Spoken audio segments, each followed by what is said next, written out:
അച്ഛൻ പറയുന്നതേ തിരുവനന്തപുരത്തേക്ക് ചെല്ലാനാ. അവിടെ ചെന്നാ പള്ളി വക ഹോസ്റ്റലിൻ്റെയും ഒക്കെ തയ്യൽ സംഘടിപ്പിച്ചു തരാമെന്ന് പറഞ്ഞു. തിരുവനന്തപുരത്തോ? കണ്ടില്ലേ, തിരുവനന്തപുരം നേട്ടമൊക്കെ എങ്ങനെ ഞെട്ടിയില്ലേ? ഞാനും ഇതുപോലെ തന്നെ ഞെട്ടിയത്. ഞാൻ ഞെട്ടിയതല്ല വിനീതേട്ടാ, എനിക്കതൊരു സർപ്രൈസ് പോലെയാ തോന്നിയേ. ഗംഗെ അവിടെ താമസിച്ച് ജോലി ചെയ്യണമെന്നാ പൗലോസച്ചൻ പറയുന്നത്. നല്ലതല്ലേ, തിരുവനന്തപുരത്ത് ഒരു ജോലി ഉണ്ടാവുക പറഞ്ഞ ചില്ലറ കാര്യമാണോ? ഗംഗെ നമ്മൾ പോയിട്ടുള്ള സ്ഥലമാ തിരുവനന്തപുരം. വല്ലപ്പോഴും ടൂറ് പോകുന്ന പോലെയൊന്നും അല്ല. അതുപോലൊരു സിറ്റിയില് സ്ഥിര വരുമാനക്കാരനായിട്ട് താമസിക്കാന്ന് പറഞ്ഞാലേ അതൊരു അന്തസ് തന്നെയാ.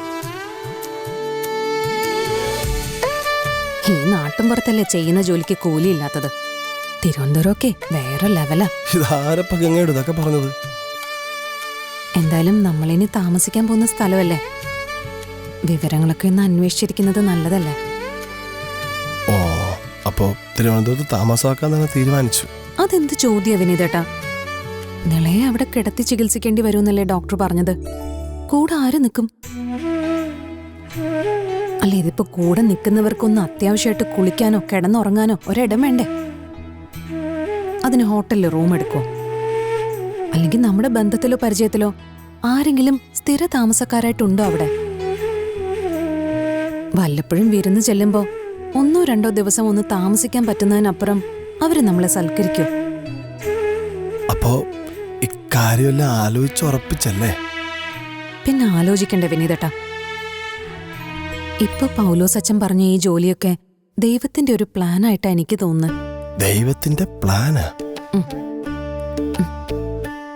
അല്ല, വിനീതേട്ടൻ പൗലോസ് അച്ഛനോട് എന്തു പറഞ്ഞു?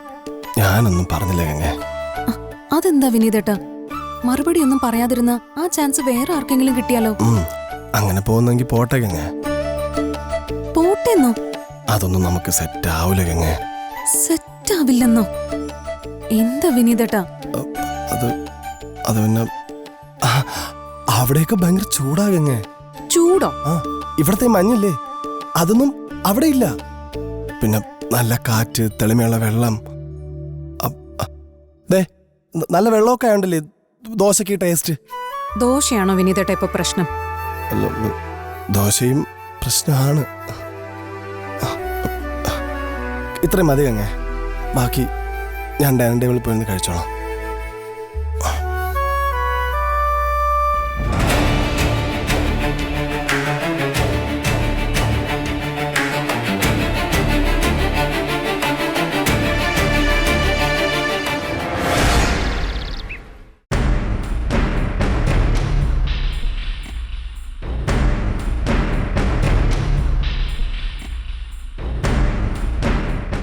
ഇതിവിടെ നേരത്തെ ബിപിൻ സാറിന്റെ കൈ കൊടുത്ത പരാതിയല്ലേ?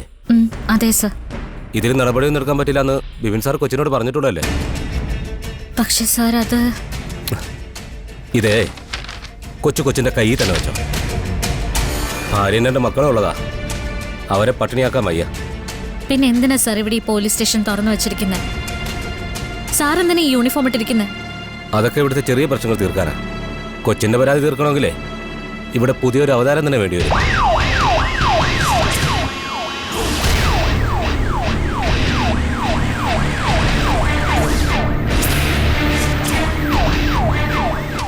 ഈ പരാതി വാങ്ങിക്കണം സർ.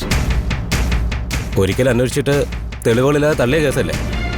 ആ പരാതി വീണ്ടും എടുക്കാൻ സൗകര്യമില്ല. കൊച്ചു മുകളിലുള്ള സാർമാർക്ക് ആർക്ക് വേണമെങ്കിലും പരാതി കൊടുത്തോ. അങ്ങനെ ഇത് മടക്കി വാങ്ങി മുകളിലുള്ള സാറുമാരുള്ളിടത്തേക്ക് ചുരുട്ടിക്കെട്ടി കൊണ്ടുപോകാനല്ല ഞാനിവിടെ വന്നത്. ഇതിവിടെ തരാനാണ് വന്നതെങ്കിൽ ഇവിടെ തന്നെ തന്നിരിക്കും. ഓ ശരി ശരി, കാണട്ടെ. എന്നാ കണ്ടോ?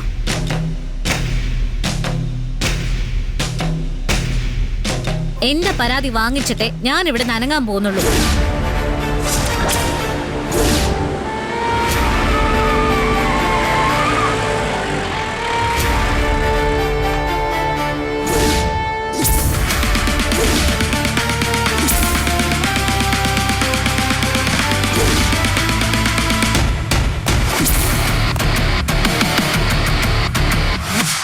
സാറേ, ഇതെങ്ങനെയും സോൾവ് ആക്കി വിട്. SI സാർ വരെ സമയമായി. പ്രശ്നമാവേ.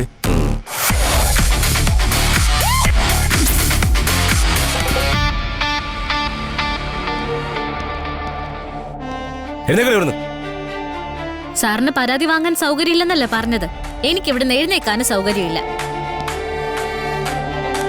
തൂക്കെടുത്ത് നിന്നെ ലോക്കപ്പിലിടും. പിന്നെ നിനക്കിവിടെ സ്ഥിരതാമസമാക്കാം. മര്യാദക്ക് എഴുന്നേറ്റോ. മര്യാദക്ക് എഴുന്നേക്കടി.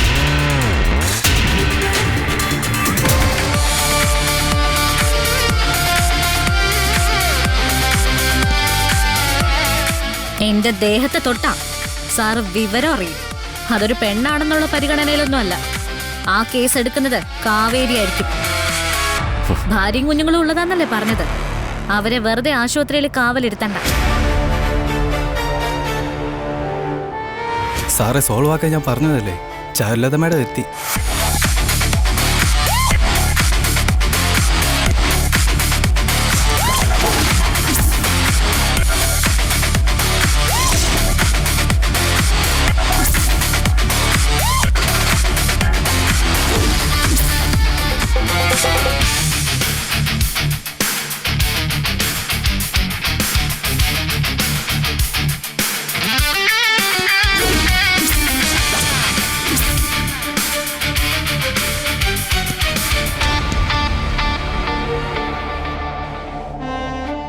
എന്താ സോമൻ സാറേ പ്രശ്നം?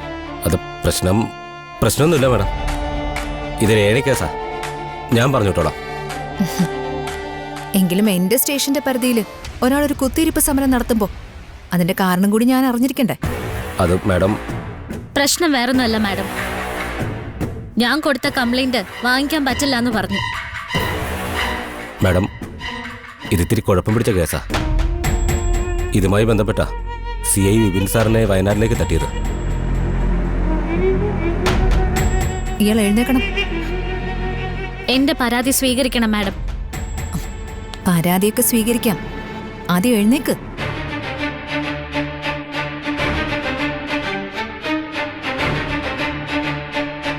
എന്താ നിന്റെ പേര്? കാവേരി. എന്ത്? കാന്താരിയോ?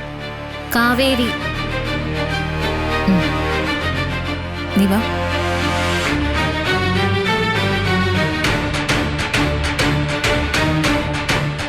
പിന്നെ സോമൻ സാറേ, ഇതുപോലെ കുഴപ്പം പിടിച്ച കേസുകളൊക്കെ ഉണ്ടെങ്കിലേ എനിക്ക് വിട്ടേക്ക്. നിങ്ങൾ ഇതിലൊക്കെ പിടിച്ച് തൂങ്ങാൻ നിൽക്കണ്ട. എനിക്കാണെങ്കിൽ വയനാട്ടിലൊക്കെ കറങ്ങാൻ വലിയ ആഗ്രഹം. അടിപൊളി ക്ലൈമറ്റ് അല്ലേ?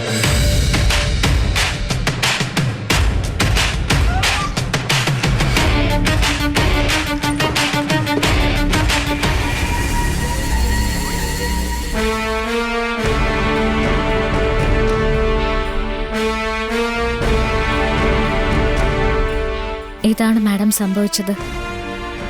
അവരെന്റെ അച്ഛന്റെ പണം തട്ടിയെടുത്തത് മാത്രമായിരുന്നെങ്കിൽ ഒരുപക്ഷെ ഞാൻ ക്ഷമിച്ചേനെ. അയാൾ എന്റെ അച്ഛന്റെ ജീവനും കൂടി. ജയപാലന്റെ തോട്ടക്കാരൻ ശിവരാമനും അച്ഛൻ അക്കൗണ്ട് ഉണ്ടായിരുന്ന ബാങ്കിന്റെ മാനേജറൊക്കെ തെളിവ് തരാൻ തയ്യാറാണ് മാഡം.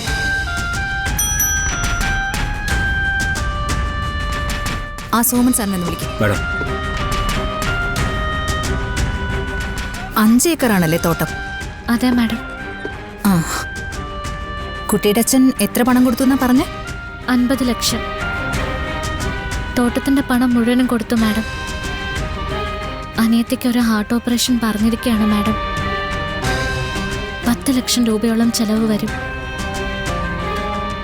അതിനുള്ള പണം കണ്ടെത്താൻ കഴിയാതെ പ്രയാസപ്പെടുമ്പോഴാണ് ഞങ്ങളുടെ പണം ജയപാലൻ അന്യായമായി കൈവശം വച്ചിരിക്കുന്നത്. മാഡം, ഈ കുട്ടിയുടെ പരാതി എന്താ സ്വീകരിക്കാതിരുന്നേ? അടിസ്ഥാനരഹിതമായ പരാതിയാണ് മാഡം. അക്കാര്യം അന്വേഷിക്കാതെ താനങ്ങ് നിശ്ചയിച്ചോ? മുമ്പുണ്ടായിരുന്ന CI വിപിൻ സാറ് അന്വേഷിച്ചതാ. വിപിൻ സാർ എന്തന്വേഷിച്ചെന്ന്? പരാതിയിൽ കുറ്റക്കാരനെന്ന് ആരോപിക്കുന്ന ആളെ, ഐ മീൻ ഈ ജയപാലനെ നിങ്ങൾ വിളിച്ചു വരുത്തി ചോദ്യം ചെയ്തോ? അത് ജയപാലൻ സാറ് പണം തട്ടിയെടുത്തെന്നായി കൂട്ടി പറയുന്നത്. അയാളൊരു മാന്യനും സമൂഹത്തിന് നിലയും വിലയുള്ള ഒരാൾ കൂടിയാണ്. സോമൻ സാറ് ഒരു കാര്യം ചെയ്യും, ഈ പേപ്പറിൽ ഒരു ഒപ്പിട്ട് തന്നേക്ക്. എന്താണ് മാഡം? ആ, പോലീസ് ഉദ്യോഗം രാജിവെച്ചേക്കുന്നു.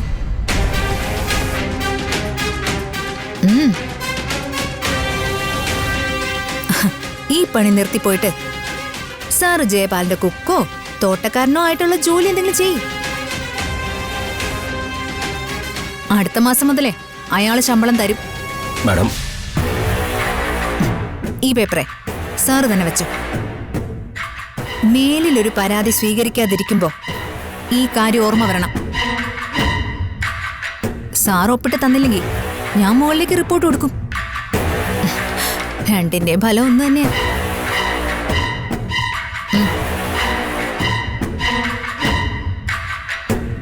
Madam, sir വയ്ക്കോ.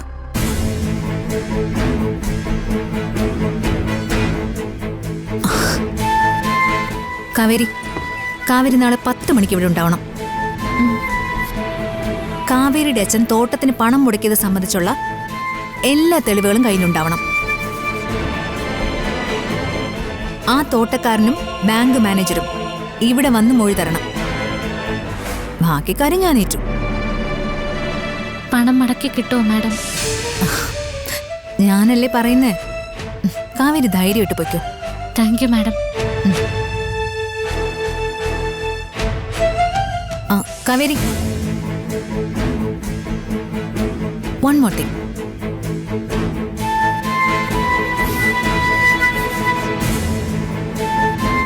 നീതിന്യായം നടപ്പാക്കി കിട്ടാനുള്ള കുത്തിരിപ്പ് സമരമൊന്നും ഇനി വേണ്ട കേട്ടോ.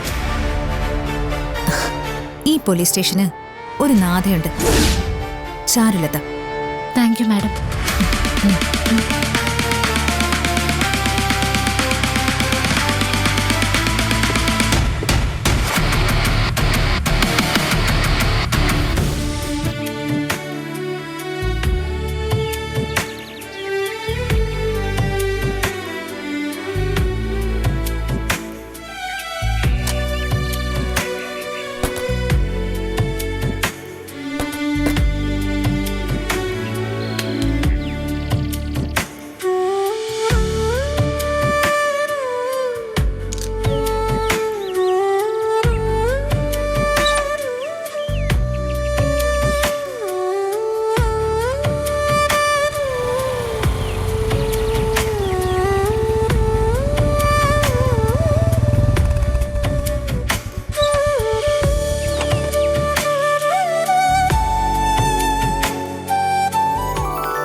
ചാരുലത മേഡത്തെ ഒന്ന് കാണുമായിരുന്നു.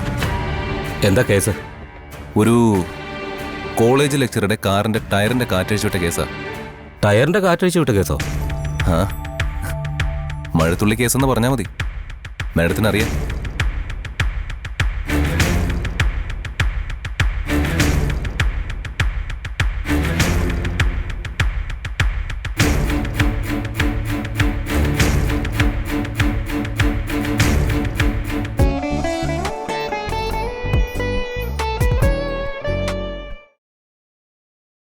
അതെ, അകത്തേക്ക് എല്ലാം പറഞ്ഞു.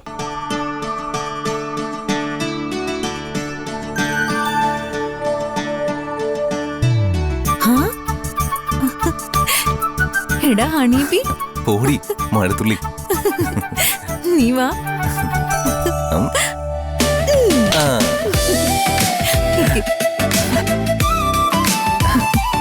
ഞാൻ കരുതിയതേ നീ എന്നെ 5 മിനിറ്റെങ്കിലും പുറത്ത് കാത്തു നിർത്തുന്ന. SI സാറിന്റെ ഒരു പവർ കാണിക്കണ്ടേ? ആഗ്രഹമില്ലഞ്ഞിട്ടല്ല, പക്ഷേ നീ എന്റെ പൂർവാശ്രമ കഥയൊക്കെ പറഞ്ഞ് എന്നെ നാറ്റിച്ചാലൊന്ന് പേടിച്ചിട്ട്. തലയിൽ മുണ്ടിട്ട് കസേരയിലിരിക്കാൻ പറ്റില്ലല്ലോ. ദേ, ആ പോലീസുകാരൻ കേസ് എന്താന്ന് ചോദിച്ചപ്പോഴേ ഞാനൊരു സൈഡിൽ നിന്ന് അങ്ങ് തുടങ്ങിയതായിരുന്നു.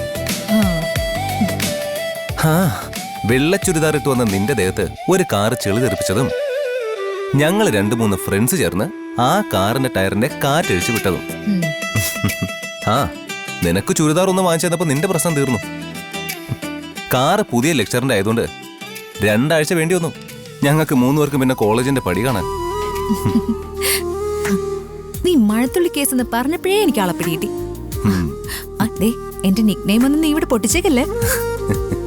ഹേയ്, അതെ, നീ ഇവിടെ വിലസേണ്ടത് എന്റെയും കൂടി ആവശ്യമല്ലേ? അതിനല്ലേ ഞാൻ നിന്നെ ഇങ്ങോട്ട് കൊണ്ടുവന്ന്. ഒരിക്കൽ ടൂർ വന്നപ്പോ എന്റെ മനസ്സിൽ പിടിച്ച ഇടോ പുഷ്പവാടി. ജോലി ചെയ്യുകയാണെങ്കിൽ അത് ഇതുപോലൊരു സ്ഥലത്താവണമെന്ന് അന്ന് ആഗ്രഹിക്കുകയും ചെയ്തിരുന്നു. പക്ഷേ അത് സാധിക്കുമെന്ന് കരുതിയില്ല കേട്ടോ. ഹാ, ആ ആഗ്രഹ സാഫല്യത്തിന് പിന്നിലേ ദേ ഞാനാണെന്നുള്ള ഒരു ഉപകാര സ്മരണ വേണം കേട്ടോ. ഉറപ്പായിട്ടും ഉണ്ടാവും. അല്ല പറയ്, എങ്ങനെയായിരുന്നു ഓപ്പറേഷൻ? ദേ ഇവിടെ ഇരുന്ന CI വിമൽകുമാറെ ആകെ പ്രശ്നമായിരുന്നു. എന്റെ അമ്മാവന്റെ സ്റ്റോറി ഞാൻ തന്നോട് പറഞ്ഞിട്ടുണ്ടല്ലോ. ജയ്പാൽ ഞങ്ങളും വിപിനും കൂടി ഈ പുഷ്പവാടി മൊത്തം അങ്ങ് വിഴുങ്ങുന്ന സ്ഥിതി വന്നപ്പോഴാണ് ഞാൻ ഇവിടെ ഒരു മാറ്റത്തിന് ശ്രമിച്ചത്. ആ, നമ്മുടെ ക്ലാസ്മേറ്റേ സുധീർ ബാബുവിന്റെ അച്ഛൻ ഹോം ഡിപ്പാർട്ട്മെന്റ് ആണെന്ന് എനിക്കറിയാലോ. ഒരേ ഒരു ഫോൺ കോൾ, വിപിൻ കുമാർ വയനാട്ടിലും താൻ ഇവിടെയും. പക്ഷേ പോലീസുകാർക്ക് ധരിച്ചു വെച്ചിരിക്കുന്നതേ നിന്റെ ജയപാലൻ അങ്കിളിനെതിരെ നീങ്ങിയത് കൊണ്ടാ വിപിന് പണി കിട്ടിയതെന്ന്. അതങ്ങനെ തന്നെ ഇരുന്നോട്ടെ, എങ്കിലേ നമ്മുടെ കാര്യം നടക്കൂ. ഹാ, നിന്റെ കാന്താരി ഞാൻ പരിചയപ്പെട്ടു കേട്ടോ. ദേ കാന്താരിയല്ല, കാവേരി. രണ്ടും ഒന്ന് തന്നെ, കാവേരിയും കാന്താരി. അല്ല, കാവേരി എപ്പോഴാ പരിചയപ്പെട്ടെ? ആളിപ്പോ ഇവിടുന്ന് പോയതേ ഉള്ളൂ. സ്റ്റേഷനിൽ ഒറ്റയ്ക്കൊരു ഖരാവോയും പിക്കറ്റിങ്ങും വഴിതടയലും ഒക്കെ ആയിട്ടാ ഞാൻ ആളെ പരിചയപ്പെടുന്നത്. ആളൊരു കാന്താരി തന്നെ. കാവേരി ഒരു പാവാണ് ചാരു. സാഹചര്യങ്ങളാ അവളെ കൊണ്ട് ഇങ്ങനെയൊക്കെ ചെയ്യിക്കുന്നത്. എനിക്ക് മനസ്സിലായി. നീതിക്ക് വേണ്ടി എല്ലാ വാതിലും തട്ടി നിരാശയായ ഒരു പെൺകുട്ടിയുടെ വിഷമ അവള് ദേഷ്യത്തിലൂടെ കാണിക്കുന്നത്. പക്ഷേ ഇത്തവണ അവൾക്ക് നിരാശപ്പെടേണ്ടി വരില്ല. കാവേരിക്ക് നീതി ലഭിച്ചിരിക്കും.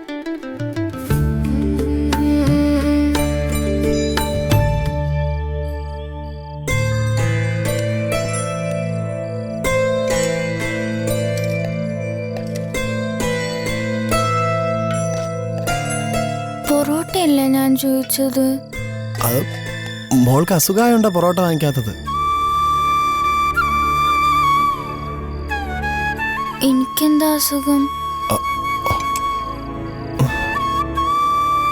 നിനക്ക് ഒരു കുഴപ്പമില്ല മോളെ. ഇപ്പൊ പറഞ്ഞല്ലോ എനിക്കെന്തോ അസുഖം ഉണ്ടെന്ന്. അത് ഒരു ഉറുമ്പുംകാലിന്റെ അത്രയും അസുഖം ഉണ്ടെന്ന് ഞാൻ പറഞ്ഞില്ലേ? സാമ്പാർ ഓള് കഴിക്കും.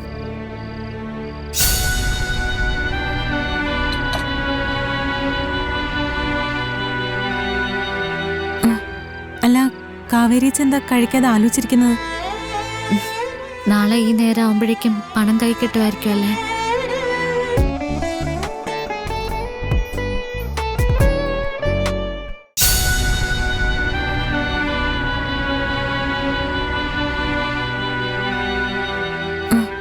അല്ല, കാവേരിച്ച് എന്താ കഴിക്കാതെ ആലോചിച്ചിരിക്കുന്നത്?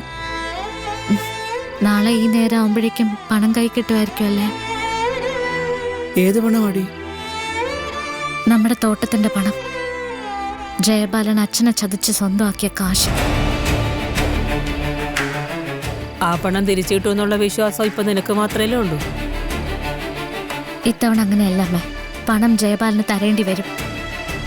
അയാളെ കൊണ്ട് ആ കാശ് കാൽക്കൽ കൊണ്ടുവന്ന് വയ്പ്പിക്കുന്നേ. നടക്കുവോ ചേച്ചി? സ്റ്റേഷനിൽ ചാർജ് എടുത്ത പുതിയ SIയുടെ കാര്യം ഞാൻ പറഞ്ഞില്ലേ? അവര് നല്ല ആളാ.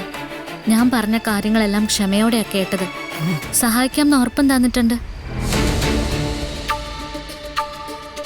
ജയപാലിനെ നാളെ സ്റ്റേഷനിലേക്ക് വിളിപ്പിച്ചിട്ടുണ്ട്.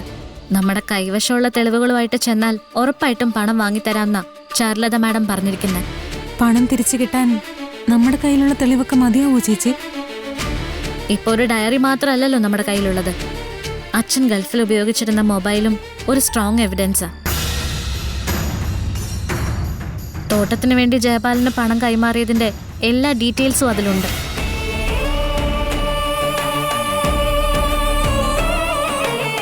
അതുമായി ബന്ധപ്പെട്ട് അച്ഛൻ അയച്ച വോയിസ് മെസ്സേജുകളും ജയപാലൻ അതിന് നൽകിയ മറുപടിയുമുണ്ട്. അതിന് പുറമെയാ കോൾ റെക്കോർഡുകളും ടെക്സ്റ്റ് മെസ്സേജുകളും ഒക്കെ. ഒരു സംശയം ചോദിച്ചോട്ടെ ചേച്ചി? അന്നത്തെ CI വിപിൻ കുമാർ പറഞ്ഞില്ലേ ഈ തെളിവുകളൊക്കെ ആർട്ടിഫിഷ്യലായിട്ട് ക്രിയേറ്റ് ചെയ്തതാണെന്നൊക്കെ. ജയബാലൻ അങ്ങനെ വാദിച്ചാലോ? പിന്നീട് എഴുതി ചേർത്തതാണോന്ന് സംശയിക്കാന്ന് പറഞ്ഞത് ഡയറിയുടെ കാര്യത്തിലല്ലേ? മൊബൈലിൽ അങ്ങനെയൊന്നും പറ്റില്ലടി. കോൾ റെക്കോർഡും ചാറ്റും മെസ്സേജും ഒക്കെ ഏത് സമയത്തുള്ളതാന്ന് പോലീസിന് മൊബൈലിന്റെ ഡേറ്റ പരിശോധിച്ചാൽ മനസ്സിലാക്കാവുന്നതേ ഉള്ളൂ. അപ്പൊ ജയപാലൻ കുടുങ്ങുമെന്ന് ഉറപ്പാണോടി? സംശയം എന്താ? ഗംഗേച്ചിയും വിനീതേട്ടനും കൂടെ വരണം നാളെ ആ കാഴ്ച കാണാൻ പോലീസ് സ്റ്റേഷനിൽ. നാളെ എപ്പോഴാണ് സ്റ്റേഷനിൽ ചെല്ലാന്ന് പറഞ്ഞിരിക്കുന്നത്? രാവിലെ 10 മണിക്ക്. രാവിലെ ഒരു കല്യാണത്തിനുള്ള ഡ്രസ്സ് തയ്ച്ചു കൊടുക്കാനുണ്ടായിരുന്നു. അത് ഞാൻ നേരത്തെ പോയി തീർത്ത് വെച്ചേക്കാം. നിങ്ങൾ രണ്ടും കൂടെ കടയിലേക്ക് വന്നാൽ മതി. തിരുവനന്തപുരത്തുള്ള 1-2 ഫ്രണ്ട്സിനൊക്കെ ഞാൻ വിളിച്ചിട്ടുണ്ട്. അവിടെ ജോലി കിട്ടാനൊക്കെ വളരെ എളുപ്പമാണെന്നാ പറയുന്നത്. പണം കിട്ടിയാൽ ഉടനെ നമുക്ക് ഇവിടുന്ന് പോവാം.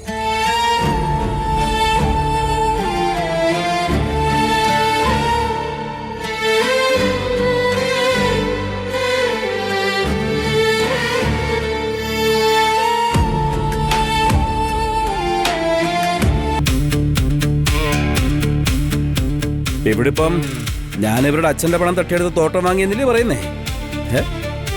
തെളിവ് എന്തെങ്കിലും ഉണ്ട് ഹാജരാക്കാൻ പറ. തെളിവുണ്ട് മാഡം. തെളിവ് തരാൻ ആള് വരും.